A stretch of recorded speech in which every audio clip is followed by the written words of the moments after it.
Жон Бивер Батлан хамгаалалт дор удирдлагатай хандах хандлагаар нь ирээдүгээ шийднэ. 12 дугаар бүлэг. Эрх мэдэлтнүүд надаар. Бид Бурхны өөрийнх нь илчлэл болох эрх мэдлийн илчлэлтэй л хөөцөлдөх ёстой. Учир нь Бурхан эрх мэдэл 2 салшгүй. Удирдагч нартаа сэтгэл дундуур байдаг хүмүүстэй зөндөөл таарна. Тэд техник үр нөлөөгүй байна, шийдвэр оновчгүй байна. Эдгээр нь тэдний амьдралд сөргөөр нөлөөлж байна. Удирдагчдынх нь амлалт биелэхгүй байна гэж гомдлно. Үнэн дээр хамаг юм ухраад байна л гин. Пастор нь алдаа гаргасан учраас эрх мэдэл нь Бурханаас салсан л гин. Энэ мэд шалтгаан нь гомдолд үүд тайлдаг бөгөөд эцэстээ дуулуургүй зан авираар илэрнэ.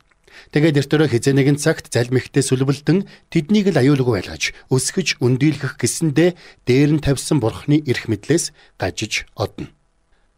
Тантай таньгүй болно. Израилийн хүүхдүүд яг энэ загвараар явсан. Тэд Мосегийн удирдлагыг үр нөлөөгүй байтугай хор уршигтай гэж үзсэн. Гэхдээ анханасаа ингэж эхлээгүй юм. Мосе цүлд нэг хэсэг амьдарсныхаа дараа Египтээр эргэж ирээд фараонтой уулзахаас өмнө Израилийн удирдагч нартай уулзсан байдаг.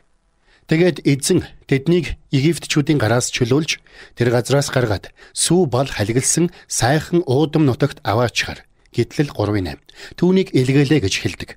Израильчууд энэ гайхамшигт мэдээг сонсоод Мосед итгэж Бурханд мөргсөн. Тэд өөрсдийг нь дараллаас чөлөөлөх Бурханы амлсан удирдагчаас барихтаа баяр хөөрөөр цалигсан. Мосе тэр уулзалтаас гараад фараон дээр очиод уулан дээр Бурханы айлтсан үгийг шууд дамжуулжээ. Израилийн Бурхан эзэн миний ард түмнийг явуул.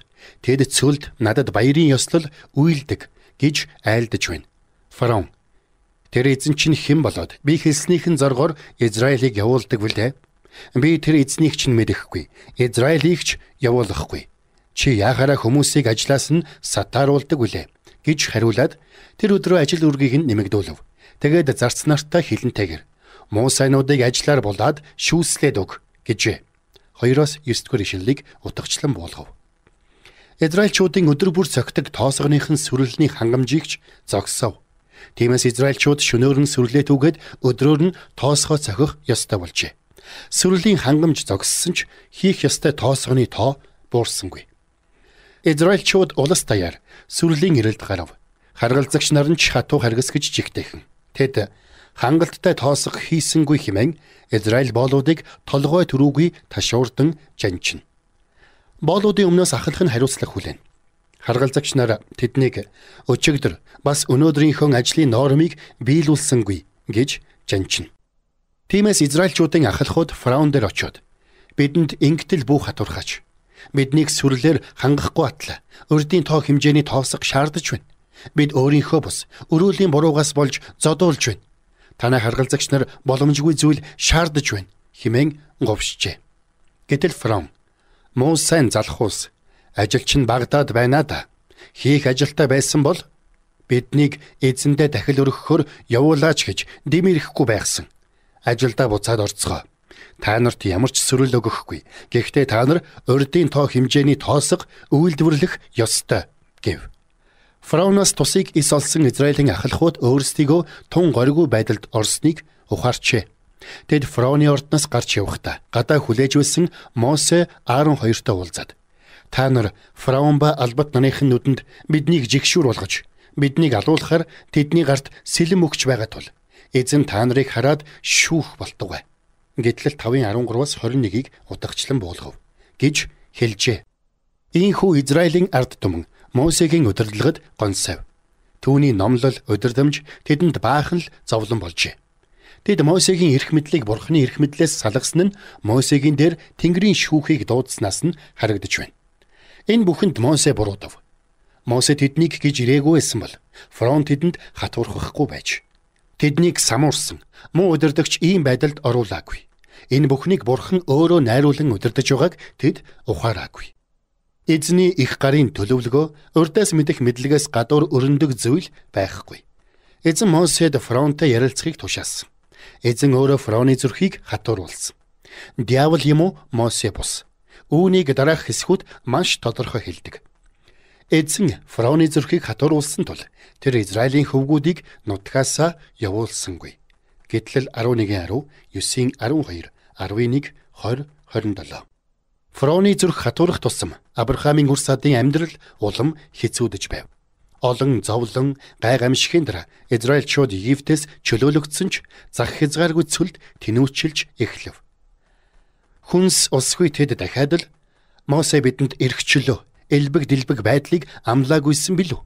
Сүү балаар халигж цалигсан үржил шимтэй уудам нутгийг тийм ээ. Тэр цөлн зах хязгааргүй гэдэг утгаараа уудам байсан ч үржил шимийн хувьд сүү балын сураггүй тэр газрыг сайн сайхан гэх хэцүү байв. Эрхчлөө хангамжийн талаар Мосе санаанаасаа туучсан уу? Тэр үнэхээр бурхнаар илгээгдсэн үү? Хэд хоногийн хомсдлын дараа Мосе тэднийг Мара гэдэг газар авчирч устай золгуулв. Хүмүүс за яах вэ? Одооноос байдал дээрдэх чинь билүү гэж бодовх. Гэтэл тэдний олсон ус нь уухын аргагүй гашуун ус байж таарав. Арайчдээ ард түмэн итгэж ядсандаа бослог гаргахаас наагур юм болов. Тэдний шүүмж улмал хурцдаж тэд өөр хоорондоо бөгөөд Мосед гомдлон өглөв. Гонцгор мэдрэмж нь ард түмний дунд тахал аятай тархжээ. Мосе магадгүй хүмүүсийг яаж гаргахаа мэддэгч яаж оруулахаа мэддэггүй байсан болтой. Хүмүүс Мосе 12-т бид Египтийн нутагт махтай тогооны хажууд сууж цадтлаа талах иддэг байхдаа эзний моторт алагдсан бол дээр байж. Та нар чуулганыг бүхэлд нь өлсгөлөнгөөр алах гэж биднийг энэ цөлд авчирлаа. Гэтэл 16-гийн 3 химэн гомдлов. Тэд туйлдаа хүрчээ. Мосегийн удирдах ур чадвар хангалтгүй болох нь олон жил олон талаараа харагдсан. Түүнийг эрх мэдэлд гарахаас өмнө амьдрал арай дээр байсан босуу. Мосегийн Египтийн дараллаас чөлөөлөх үйл явц тэдэнд баахан зовлон зүдгүрэл авчирсан. Энэ зовлон дуусахгүй болтой. Тэд нэг зовлон гэтлээд л нөгөөд эзлэгдэж байв. Мосе тэдэнд сүү балаар бэлгсэн газрыг амласан ч тэд хатмал цөлд могой хилэнцэд хорхойл үзэж байлаа.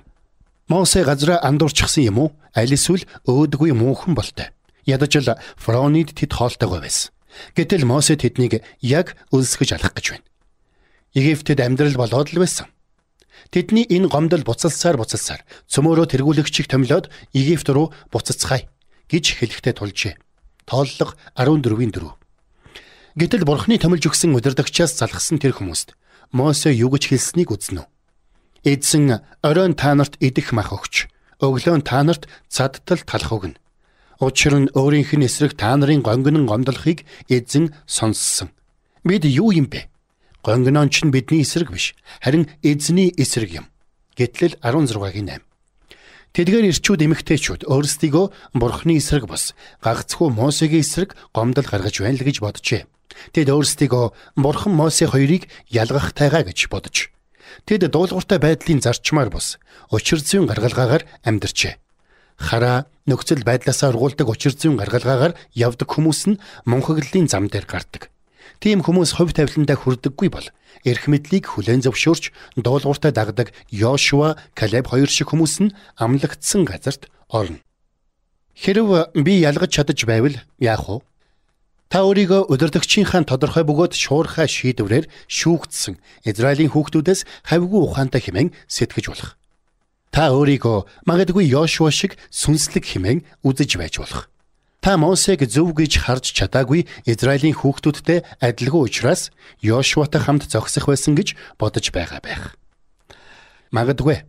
Гэхдээ яаран баталгаажхаас өмнө сэрэмжтэй байцгаая. Фарисеучуд бид эцэг өвгдийнхөө үед байсансан бол иш үзүүлэгчдийн цусыг урсгахад тэдний хамсаатан болохгүй л байсан. Матай 23:20 хэмээн итгэл дүүрэн хэлцгээсэн ч Есүс тэднийг эцэг өвгөд шигээл сүнстэй гэсэн.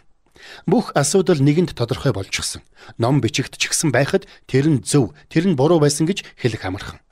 Йошуа ялгарх хараагаараа бус, чухам эрх мэдэл захирагдах хандлагаараа л бусдаасаа ялгарсан билээ. Эрх мэдэлд захирагдсан хандлагаас нь ялгах хараа төржээ. Өөрсдийгөө ялгах хараатай гэдэг хүмүүсийн дуу хоолойноос таагүй дурамчхан өнгө айс сонсогддог боловч зүрх нь үл захирагддаг. Тухайлбал би яг одоо энэ ном дээр ажиллаж байхдаа сүүлийн 24 цагийн дотор ялгах харааны тал дээр би санал нийлсэн тохиолдолд захирагдана гэдэг хандлагатай нэгэн захидал хүлээн аваад байна. Ийм үзэлтэй хүмүүс өөрсдийгөө захирагдахгүй байх хүндэтгэх шалтгаантай хэмээн эндүрдэг болтой. Хэн түүнийг энэ байранд тавьсан юм?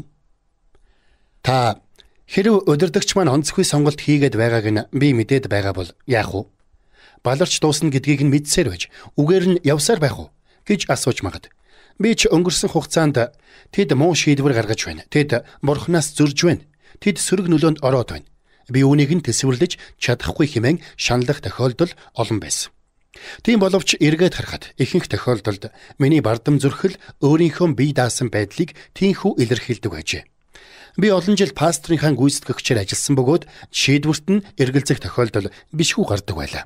Пастрын маань удирдамж салбарын удирдагч нарт хүрэхээс өмнө миний ширээгээр дамждаг учраас би хүссэн хүсээгүй тэдгэрийг нь үзнэ. Тэгээд би түүнийг мунхаг шийдвэр гаргаж байна гэж үзнэ. Зүрхэндээ бовтнон өглөнө. Гэтэл нэг өдөр сүнс надад би чамаас нэг зүйл асуумаар байна гэхэн тэр. Бурхан надаас асуулт асуухаараа ер нь бол миний алдааг ойлгуулах гэж байгааг би туршлагаараа сурсан юм. Тэгээд би за эзэн минь гэлээ. Би пастрын байр суурин дээр чамааг тавьсан уу? Түүнийг тавьсан уу? Би та түүнийг тавьсан гэлээ. Гэтэл эзэн шууд л тийм ээ. Тиймээс чиний харах шаардлагагүй зүйлсийг би түүнд харуулдаг бөгөөд тэр намайг дагдаг шиг чи түүнийг дагах эсхийг чинь харахын тулд түүний шийдвэрийн мэрэгэн ухааныг зориуд чамаас битүүмжлэх болно гэв. Тэгээд голдуу хэдэн сарын дараа пастрын маань шийдвэрийн мэрэгэн ухаан ил олдог байлаа. Гэрэл тусах үед би үүнийг нь олж хараад өөрийнхөө төөрөлдсөн гаргалгааг дуулууртай байдлаас өндөрт тавьснаа ахин дахин хардаг байсан юм. Ийм хандлага чуулган айлгэр бизнесийг хагалдаг. Бурхан биднийг удирдлагынхаа цэц ухааныг харж тэдэнтэй зөвшөлдөж тэдний хэлсэн үгэд дуртай байсан нөхцөлд эрх баригч нартаа захирагдараа гэж хэлээгүй юм шүү. Бурхан зүгээр л даг гэдэг. Хожим эзэн зүрхэнд минь Жон, хэрв би итгэгч бүрийг бүх мэдээлэл цэц ухаан, чиглүүлгээ гагцхүү надтай харилцах харилцаа, надад хандсан залбирлаасаа аваасаа гэж хүссэн бол чуулган дотор эрх мэдлийн тогтолцоог хизээж тогтоохгүй байсан. Би хүүхдүүдээ удирдагч нараараа дамжин миний дуу хоолойг таньж сонсоход сургахын тулд зориуд чуулганд эрх мэдлийн тогтолцоог бий болгосон юм гэж хэлж үлээ. Удирдлагынхаа шийдвэр дээр улаан гэрэл улалзуулах юм уу? Тэр байтугай шүүх нь бидний ажил бишээ. Энэ ажлыг тэднийг томилсон нэгэн өөрөө хийх болно. Израильчууд Мосегийн шийдвэрийг шүүх хэрэгтэй байсан бол Мосег таягдж хаяад өөрсдөө Египт рүү буцах байв. Удирдагч нар шүүгдэнэ. Бид ч шүүгдэнэ. Удирдагч нар шийдвэрийнхээ төлөө шүүгдэх бөгөөд тэд биднээс хавьгүй хатуу шүүгдэнэ. Тиймээс л Есүс харин үүнийг мэдээгүй бөгөөд ташуурын амт хүртэх хэрэг үйлдсэн нэг нь багахан хүртэнэ. Хинд их өгөгдсөн байна, түүнээс ихийг шаардна. Хинд их даалгагдсан байна, түүнээс ихийг нэхнэ. Луг 12:48 хэмээн анхааруулсан билээ. Энэ талаар Яаковч анхааруулсан. Ах дүүс минь, багш нар бид үлэмж хүнд шүүлтэд орно гэдгийг мэдэн та нараас олноороо багш бүү бол. Яаков 3:1. Тэгвэл бидний хувьд захирагдсанаараа шүүгдэнэ. Учир нь эрх мэдэл бурхных болоо. Бурхны төлөөний эрх мэдлийг эсэргүүцэх нь бурхны эрх мэдлийг эсэргүүцэх явдал юм. Бид удирдагч хүн зөв үү буруу юу гэдгийг таамаглах дарамтыг үүрэгч хэрэггүй. Дараа нь шүүгч хэрэггүй. Энэ дарамт бидний бус бурхны мэдлийн зүйл. Зүрхийг мэдгч нь гагцхүү бурхан бөгөөд бурхан л хүсснээрээ өөрчилж чадна. Удирдагч хүний зүрх бурхны мударт буй. Пастор маань чуулганы гэрийн бүлгийн нөхөрлөлийг хаасан талаар би 2 дугаар бүлэгт өгүүлсэн. Би түүнийг буруу шийдвэр гаргахаар барахгүй. Намайг мохох гэсэнтэй л зариуд ингэж байна гэдэгт итгэлтэй байлаа. Учир нь манай чуулганы офис менежер пасторт хүчтэй нөлөөлдөг байсан талаар би яриаг баг. Тэр хүн намайг үздэггүй байсан та. Ажлаас халуулахын тулд хамгал эд шидэ хэрглэж байсан юм. Тэр байр санаандаа хүрэхин тулд тэргүүн пастор бид хоёрт нэг маань муучлан бидний хооронд хэрэм босгож байв. Хов живэн дээлэнхтэй л ор үндэсгүй худлаа юмс байлаа. Дээрээс нь тэр байр ажилчдыг бүгдийг нь миний эсрэг төрхрөн эргүүлэх кампанид ажил гэж хэлж болох үс зүйлийг эхлүүлсэн байв. Лиза тухайн үед мөн л чуулганд үйлчилдэг байсан болохоор ажлын газрын хүмүүс маань Лизад пастор яагаад миний нэрийг оруулаагүй учрыг хэлдэг байсан юм. Би юу болоод байгааг мэдэж байсан ч гар маань гавтаа мэт байлаа. Тэр менежерийн тариалсан худал хардлах сэрдэлгээс болоод би гэрийн бүлгийг хаасан тэргүүн пасторын шийдвэрийг намайг чиглэсэн ээлжид товтлогоо гэж үзэхэд хүрсэн билээ. Би өөрийгөө болж буй үйл явдлыг бүгдийг нь нэвт шувт мэднэ гэж бодож байлаа. Тэгээд улмал өөрийгөө зөвтгөн улмал пасторт захирагдахаас гүжив. Тэгээд ч миний тооцоогоор пастор төөрөлдөж буруу шийдвэр гаргасан шүү дээ. Бурхан юу гэж л олон хүнийг авралт хүргэх хүчин чадалтай 8 сарын нөр их хөдөлмөрийг хоосон урсгах вүлээ. Ингэж дүгнсэн учраас л би тэр хурал дээр бууж өгөлгүй тэргүүн пастортойгоо 25 минут халз мөргөлдсөн юм. Би өөрийгөө зөвхт бөгөөд зөвтгөгдсөн гэдэгтээ бардан байсан ч гэртээ хараад ариун сүнсэнд бангадуулсан юм. Тэр үед л би хамаг учрыг ухаарч үлээ. Би хүний эрх мэдэлтэй бус Бурханы эрх мэдэлтэй нүүр тулсан байжээ. Төдөлгүй эзэн зүрхэнд минь нэгэн бичээсийг асаасан бөгөөд тэр бичээс надад тиймэрхүү нөхцөлд яахыг зааж өгсөн юм. Хааны зүрх эзний моторт усны урсгал. Хаа таалсан зүгтээ тэр түүнийг чиглүүлэх. Сургаалт төгс 21:1. Хаан бол таны дээрх эрх мэдлийг төлөөлөгч. Тэр хүн бурханлаг байна уу үгүй байна уу хамаагүй. Зүрх нь эзний моторт байдаг. Энэ ишлэлд сайн хааны зүрх эзний моторт байдаг гэж хэлээгүй. Харин сайн муугасаа үл хамааран зүрх нь эзний моторт байдаг гэжээ. Учир нь энд хаан буруу зүг рүү эргээгүй л бол эзэн түүнийг чиглүүлэх гэж хэлээгүй байна. Муу шийдвэр гэдгийг нь мэдвэл яах вэ? Гэхдээ бид үнэхээр ялгаж таниагүй байж зүгээр л удирдагчийн муу шийдвэр гаргаж байна гэдэгт мухраар итгээд байгаа бол яах вэ? Эсвэл удирдагч маань бүтэхгүй амьтдын үгээр явж байгааг батлах хангалттай нотлохоо бидэнд байгаа бол эсвэл байхгүй бол яах вэ? Удирдагчтай тусалж болохгүй гэж юу? Удирдагчтай тусалж болно. Үүний онд сайн жишээ нь Эстер юм. Авраамийн хүүхдүүд Персийн дарлалд оржээ. Ёрийн хамаан ёрийн төлөвлөгөөгөө сэдэн. Персийн хаан Ксерксээр еврей хүмүүрийг хороох тушаал гаргуулж чаджээ. Хаан өөрөө өдрийг нь товлов. Эстер хатан Авраамийн удам байсан боловч авгаах Мордехай нь хориглосон учраас энэ тухайга хэлээгүй байжээ. Гэтэл Мордехай Эстерээс ард түмнийхээ төлөө хаан дээр орохыг гуйжээ. Үүнээс болж Эстер амиач алдаж болохыг Мордехай мэдэж байсан. Эстер юу ч олохгүй, бүхнээ алдаж болох байсан ч хатан байсан учраас нууц нь баталгаатай байв. Эстер хаан дээр орохоор шийдэн 3 хоног мацаг барьсныхаа дараа Ксеркс хааны дотоод өрөөнд ороод очтол Бурхны нөлөөгөөр хаан хатнаа таалан сойрхож хэрэг зөргийг нь асуудал хатан нь хаан хамаан хоёрыг зоогт урьжээ. Хаанч зөвшөөрч хамааны хамт хатныхаа зоогт хүрэлцэн очив. Тэр оройдоо хааны нойр хулжаад зарц нараараа он тооллын бичгийг дуудуулахдаа тэндээс Мордехай гэдэг еврей хүн хааныхаа амийг аварсан атлаа шан харамж хүртээгүйг олж мэджээ. Хаан түүнийг хэрхэн хүндэтгэх талаар эргэцүүлэн хамаанаас зөвлөгөө сонстол. Хамаан өөрийнх нь талаар ярьж байна гэж эндүүрээд тэр нэргүй баатрыг хүндэтгэх нарийн ёслолыг зааж өгчээ. Тэгтэл хаан тэр баатар нь Мордехай болохыг илчилж Хамаан өөртөө зориулж сэтсэн хүндэтгэлээ Мордехайн төлөө өөрийн биеэр хорсол тоёо гүйцэтгэв. Энэ хооронд Бурхан хааны зүрхийг зоог дээр Эстерийн хэлэх үгд бэлтгэн ажиллаж байв. Эстер хаан Хамаан хоёрыг дахин нэг зоогт өргөд хаан мөн л хатныхаа хүслийг асуужээ. Хаант минь, хэрв би таны нүдний тааллыг тань олсон бөгөөд хаан үүнийг таалбал гуйлтын минь хариуд миний амийг надад өгч, хүсэлтийн минь хариуд ард түмнийг минь надад өгөөч.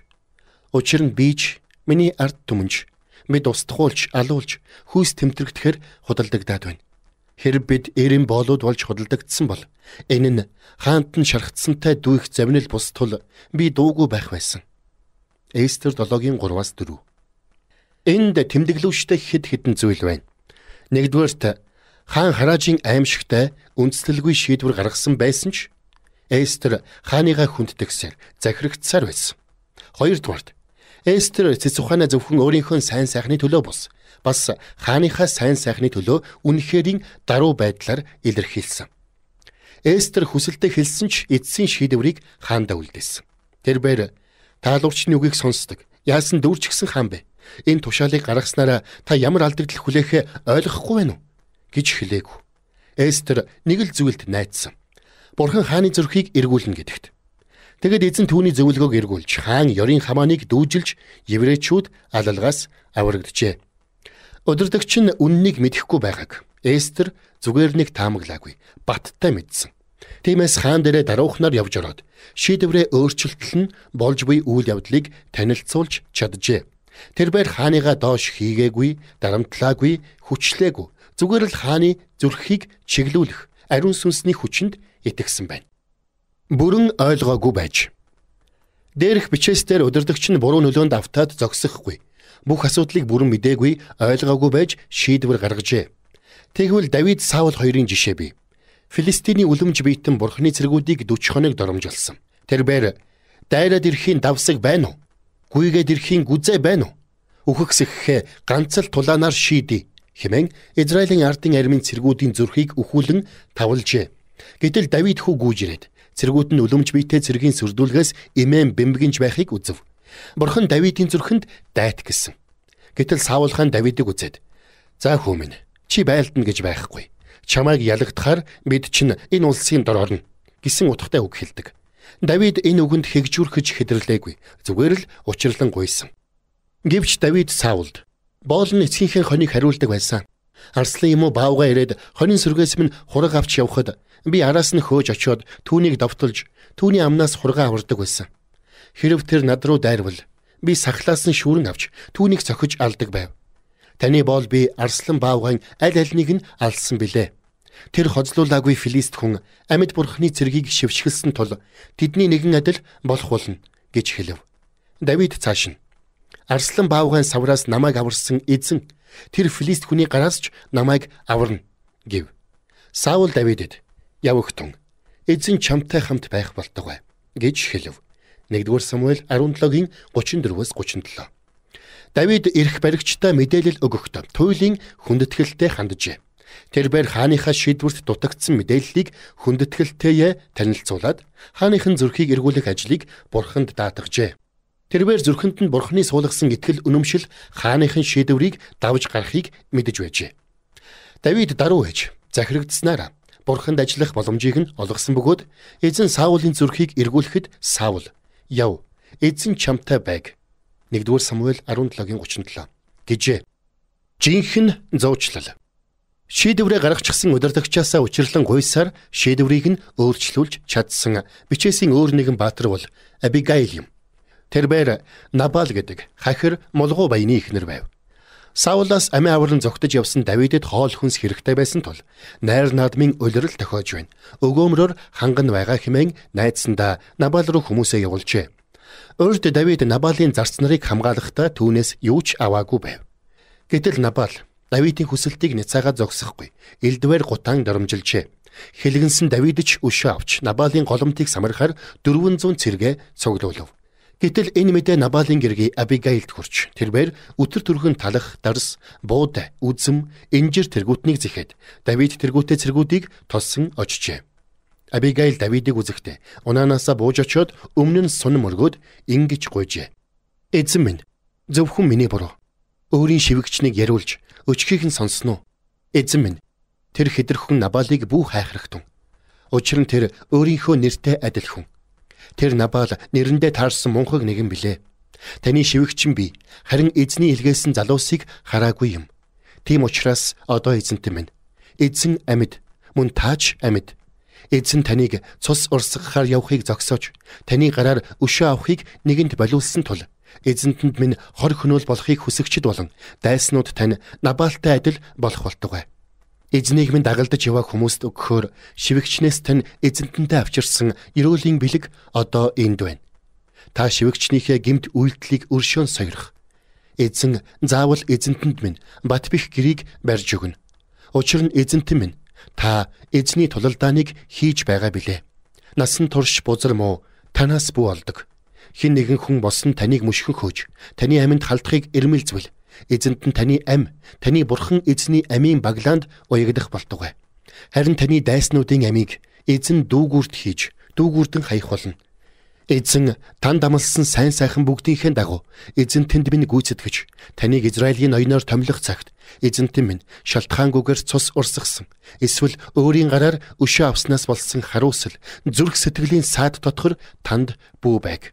Эзэн эзэнтнийг минь сайн сайхан болгоход өөрийн шивгчнийг сан тугай гэж хэлв. 1-р Самуэль 25-ийн 24-өөс 31.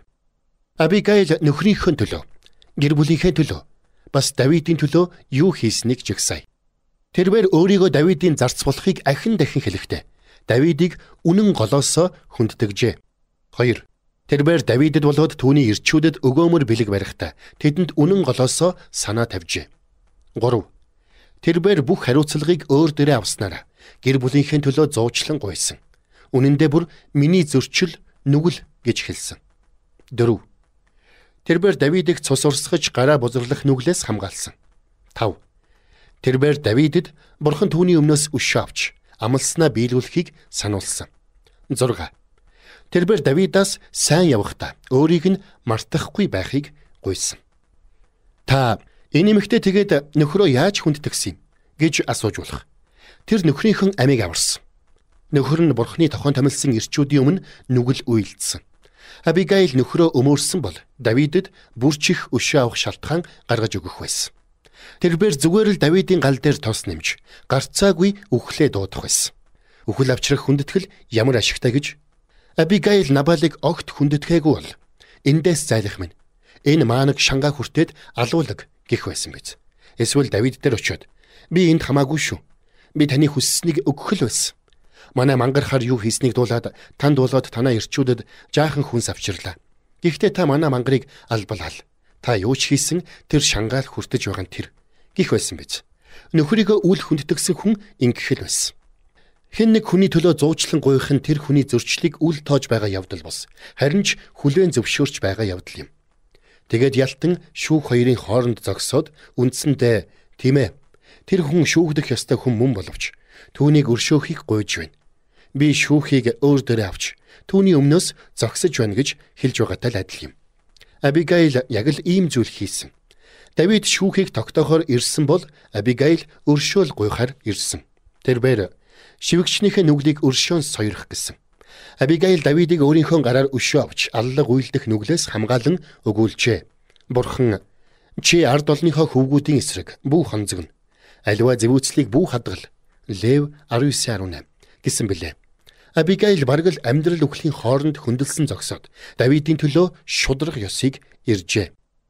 Абигаил хөршүүд найз нөхөддөө манай мангарахаар ёстой нэг бүтлгүй амтан гэж яриаггүй. Тэр бүхэл Давидд ч нөхрийнхөө талаар ууртай, жигшилтэй, хүндэтгэлгүй, хорсолтой байдлаар яриаггүй. Абигаил нөхрийнхөө амийг аврах гэж л ярьсан. Тэгээд түүний зуучлан залбирал юунд хүргэснийг үзнэ. Өнөөдөр чамайг надтай уулзуулахаар явуулсан Израилийн Бурхан эзэн магтагдах болтугай. Мөн чиний саруул ухаан магтагдах болтугай. Намайг өнөөдөр цус урсгах болон өөрийнхөө гараар өшөө авахыг болиулсан чи магтагдах болтугай. Намайг чамд хор хөнөөлөх хийхийг болиулсан Израилийн Бурхан амьд.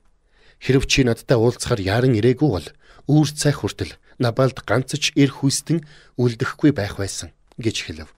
Ийхүү Давид Абигайлын гараас түүний авчирсан юмыг авч тэр эмэгтэйд гэртээ амар тайван буцагтун. Харагтун. Би чиний хэлснийг сонсож чиний гуйлтыг хүлээн авлаа гэж хэлв.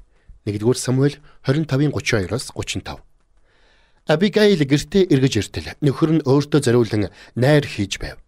Тэрбээр болж өнгөрсөн үйл явдлын талаар юу ч мэдээгүй. Абигаил тэр орой нөхөртөө юу ч хэлсэнгүй. Маргааш өглөө нь Абигаил нөхөртөө амийг нь хэрхэн аварсан талаар хэлтэл нөхөр нь үүнийг дуулаад чулуу шиг хөшжээ. 10 хоногийн дараа эзэн Набалыг өхүүлв. Тэр өөдгүй хүнээс Давидын юм уу Абигайлын гар биш, харин Бурханы гар өшөө авчээ. Эрх мэдэлд байгаа хүний төлөө Мосе эрх баригчийнхаа буюу Бурханы өөрийнх нь шийдвэрийг эргүүлв. Ийм явдал ганц бус удаа тохиолджээ. Эхний тохиолдлыг үзье. Израиль алтан тугал уйлдэн үүнийг шүтэж нүгэл үйлдсэнд Бурхан хэлгэнжээ. Тэгээд Мосед Израильчуудыг алж хаяжхад Мосегоор дамжуулан шинэ үндэстнийг бий болгоно гэтэл Мосе юу учирлан гуйсныг үзнэ. Эзэн агуу хүч чадал хүчрхэг мотраар Египт нутгаас гаргасан ард түмнийхээ эсрэг таны уур хилэн яагаад шатна вэ? Юунд Египтчүүдээр тэднийг ууланд алж газрын хөрснөөс устгахын тулд тэр тэднийг хөнөөлт санаагаар гаргасан юм гэж яриулах ёстой билээ. Шатаж буй хилэнгээсээ эргэж ард түмэндээ хор хөнөөл учруулах санаагаа өөрчлөөч. Авраам, Исаак, Израиль хэмээх зарцнараа санаач. Та тэдэнд өөрөөрөө тангараглан би үр удмыг чинь Тэнгэрийн од шиг олшруулж амлсан бүх газраа үр удамд чинь өгч тэд үүнийг үрд өвлөх болно гэж тэдэнд айлдсан шүү дээ гэв. Гэтлэл 32:11-13. Эндээс хэд хэдэн зарчим тэмдэглэмээр байна. 1-р Мосе имэн чичирч бүрэн захирагдсан байдлаар өгүүлсэн. 2-р Мосе Бурханаас үнэн голоосоо учирлан гуйснаас биш том дуугараагүй. 3-р Мосе нин тэргүнд хүмүүсийн тусын тулд бус харин Бурхны тусын тулд гуйсан. Мосе үндсэндээ таны 400 жил байгуулсан нэр хүнд тань яах вүлээ? Таны нэрийг одоо даян дэлхий мэддэг болчиход байхад та эхлүүлсэн ажлаа дуусгаагүй нэгэн хэмээн хилэгдэж нэрээ хугалах гэж юу? Гэжээ. Мосе Бурхныг л бодож хэлсэн учраас Бурхан шийдвэрээ эргүүлжээ. Мосе өөрийгөө бодоогүй, бусдыг л бодож. Тиймээс бид удирдагчаасаа учирлан гуйхаасаа өмнө эхлээд би хэнийг бодож гуйж байна гэж өөрөөсөө асуух хэрэгтэй. Мосе Бурханд Авраамд өгсөн амлалтыг нь сануулгахдаа Бурхныг л бодож хэлсэн. Мосегийн зүрх зөв байсан учраас зөв зүйл дээрээ төвлөрсөн. Тэр Бурхны зарц учраас өөрөөсөө бөгөөд Израильчуудаас өмнө Бурхныг л боджээ. Тэгтэл Бурхан ийм хариу үйлдэв. Тиймээс эзэн ард түмэн дээр буулгана гэж айлдсан хөнөөлт санаагаа өөрчилжээ. Гэтэл 32:14. Бурхан бодлоо өөрчилсөн. Шийдвэр эргэжээ. Би өөр нэгэн чухал зүйлийг хэлмээр байна. Мосе өөрийнхөө журамт чанараа ахин дахин батлан харуулж чадсныхаа улмаас л ийхүү Бурхантай нүүр тулан ярилцсан юм.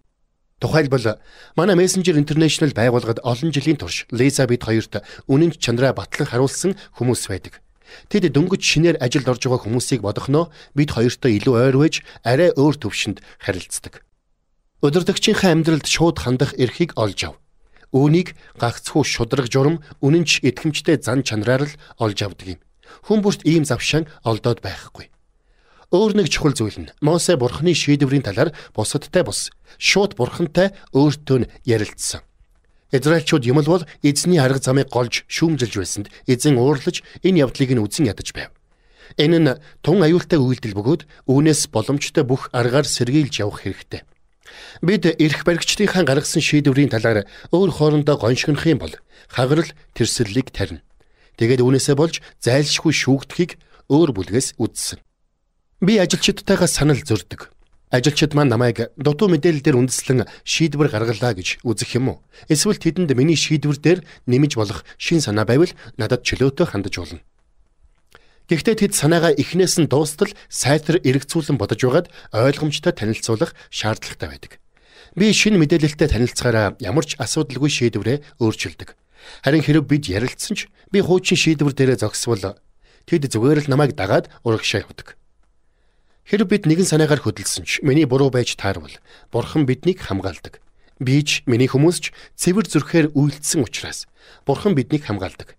Давид би таныг хүсэн хүлээдэг учраас үнэнч шулуун шударга нь намайг хамгаалаг. Дуулал 25:21 гэсэн буй. Юмс Бурханы надад харуулснаас эсэргээр эргвэл яах вэ? Та бас л удирдагч маань надаар Бурханд залбирч байхдаа мэдэрснээс минь өөр зүйл хийлгэх гэвэл би яах вэ гэж асуумаар байгаа байх. Энэ онд сайн асуултад хариулах хэрэгтэй. Үүнд хариулахын тулд 2 дугаар бүлэгт өгүүлсэн жишээгээ дахин сөхье. Би үдшилгийн хөтөлбөрөөр хэрэгжүүлэхээс өмнө эзнийг үнэн голоосоо хайн залбирсан болохоор энэ бүхэн эзний хүсэл мөн гэдэгт итгэл төгс байв. Үнэндээ би өнөөдөр ч итгэл төгс явдаг. Эзэн үнэхээр надад энэ бүхнийг зөвшөөрсөн. Тийм боловч үүнийг зөвшөөрсний хамаг зорилго нь намайг удирдагчаа дагах нь үгүй юу гэдгийг л шалгахын тулд байсныг би хожим ойлгосон билээ. Бурхан хүмүүсээ шалгасан жишээ бичээст олон. Бурхан Авраамд Исаакийг тахил болгон шатаа гэж хэлснийг нь бичээс Бурхан Авраамыг шалгав. Эхлэл 22:1 гэдэг. Эзэн үнэндээ Авраамыг ганц хүүгээс нь салгаж амьдын хагцал үзүүлэхийг хүсээгүй. Эзэн Авраамыг хутгаа далайх хүртэл харсан. Тэгээд Авраам өөрт нь амин голоосоо үнэнч болохыг нь батлан харжээ. Тэгвэл биднээс ийм чанарыг харж байгаа болов? Илч Паул эхний захидал дээр Коринтын чуулганд нэгэн зүйлийг хийх заавар өгсөн атла 2 дугаар захидал дээр болиулсан байдаг. Паул тэр чуулганд болох тушаал өгснөөхөө дараа маш чухал мэдэгдэл хийсэн байна. Та нар бүх зүйлд дуулууртай байдаг эсхийн нотолгоогч нь мэдхийн тулд би ийхүү бичлээ. 2 дугаар Коринт 2:9. Паул энэ тушаалыг ганц л зорилгоор өгчээ. Тэднийг эрх мэдэлд нь захирагдах эсхийг харахын тулд. Надад олон жил пастраар үйлчилсэн нэгэн ухаантай найз бий. Тэрээр Жон ажилчид чинь аль хэр захирагдахыг олж мэдмээр байвал тэдэнд ямар ч утгагүй чиглүүлэг өг. Тэгмэгц нэг их хөдөлгүй тэрслүү хүмүүс гоншгонож эхэлнэ.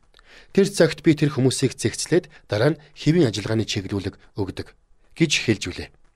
Хүмүүс өөрийнх нь үгийг бүх талаараа дагах эсхийг харахын тулд л Паул нөгөө тушаалыг өгчээ. Гол үг нь бүх талаараа. Тэгэхээр Паул зүгээр ч нэг хэцүү тушаал өгөөгүй байх нь. Хүмүүс нь Паулийн тэр хэцүү тушаалыг дагвал бусад бүх талаараа дагах байв. Бурхан Авраам дээр ийм л зүйл үйлджээ. Бурхан Авраамаас үйлдэх ямар ч боломжгүй зүйлийг шаардсан. Бурхан Авраамаас 25 жил хүлээсээр хүлээж авсан амьдралынх нь хамгийн үнэтэй зүйлийг буцааж нэгчээ. Авраам өөрөө тэр зүйлийг хүсээд бий болгочихоогүй. Бурхан өөрөө тэр зүйлийг Авраамд амлан байж заяасан. Авраамын хувьд өөрийгөө шатаачих нь илүү амар байсан боловч Бурхан түүний үнэт эрднийг л хүсжээ. Авраам үүнийг л дуулууртай хийж чадвал бусад бүх зүйл дээр дуулууртай дагна. Манай тэргүүн пастрын шаардсан зүйл тухайн үед миний хувьд биелүүлэхэд хамгийн хэцүү зүйл минь болж таарсан юм. Би үүний төлөө хэдэн сар хичнээн хөдөлмөрлсөнийг бүгд мэдэж байв. Би үүнийг төөрсөн сүнснүүдийг хаанчлалд оруулах амлалт бүхий боломж гэж харж байлаа. Түүнчлэн энэ ажлыг амжилттай гүйцэтгэх хэсгээрээ би хэр ирээдүйтэй залуусын пастор болохоо харуулах байв. Энэ бол Бурхны хүсэл мөн гэдгийг би хүн болгонд зарлчихсан байсан учраас нэр хүнд манч эрсдэлд оров. Уг нь би залбирч байхдаа Бурханаас энэ хөтөлбөрийг хэрэгжүүлэх зөвшөөрөл хүлээн авсан. Гэтэл энэ бүхэн шалгалт байсныг мэдээгүй юм. Бурхны шалгалт нь бидний зүрхний үнэн мөнийг илчилтлээ ер нь танигддаггүй. Тэр үдэшлэг магадгүй олон хүнийг хаанчлалд оруулах л байсан байх. Гэхдээ Бурхан ажлын гүйцэтгэлээс илүү өөрийнх нь эрх мэдлийг хүлээн авсан зүрхийг хүсдэг ажээ. Бурхан бол Бурхан. Тэр бээр төөрсөн сүнснүүдийг ямар арга замаар хэрхэн аврахаа мэднэ. Тэгвэл захирагддаг дуулууртай зүрхийг гагцхүү ийм л зарчмаар боловсруулдаг ажээ. Учир нь захирагдшгүй зүрхтэй хүн хаанчлалд орж чадахгүй бөгөөд захирагдшгүй зүрхийг орлох зүйл үгүй. Энэ амин чухал хүнд зарчмыг бид зүрхэндээ хадгалах ёстой. Бурхан эрх мэдлээ хүмүүст тохон томилдог бөгөөд үүнийг юуж хүчингүй болгохгүй. Гагцхүү удирдагч хүн Бурханы бичигдсэн үгийг буюу хуулийг шууд зөрчих үед л Бурхан өөрийн биеэр оролцсон. Бурхан төлөөнийхөө эрх мэдлийг алгасдаггүй. Бид төлөөний эрх мэдлийг алгасаад би зөвхөн Бурханд л захирагддаг хүн хэмээн гүжиж болно. Тэгвэл Мосе энэ талаар Израилийн овгуудын тэргүүдэд ингэж хэлжээ.